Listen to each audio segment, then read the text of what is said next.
Pagkatapos ng press con ay sinabi ko pupunta kami sa baba sa plenary hall dahil nandun pa pala ang mga senador. So nung pababa na po kami ay bigla namang sinuspend ni Erwin Tulfo ang session nila. Kaya minarapat ko po na puntahan si Senator Soto sa kanyang opisina. At nag-usap po kami isang oras mahigit.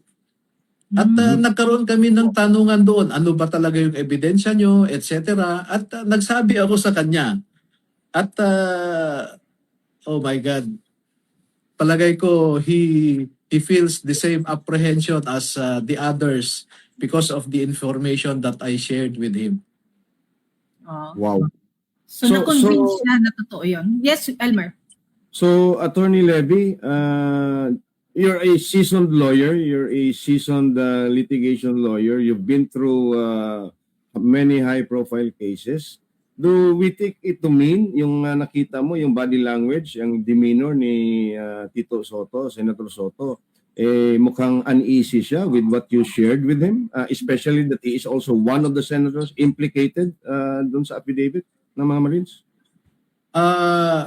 EB, with due respects, no, let me keep that for myself. And the good Senator Soto knows what we have discussed, no, because it was discussed confidentially. But let me just say this, that I revealed to him to a certain degree, not completely, what we have, including the fact that I am ready to present additional 14 individuals who were similarly situated as those of the 18 na parehong may alam sila, no? At ang sabi ko, if you are not still convinced that I am ready to present another 7, sabi ko.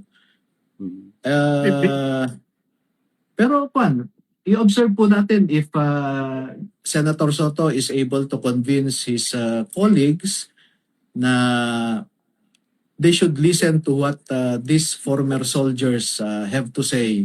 Dahil what is at stake here is our national interest.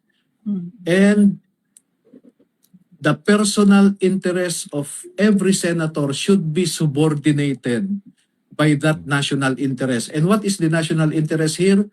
To finally curb corruption in the highest levels of government.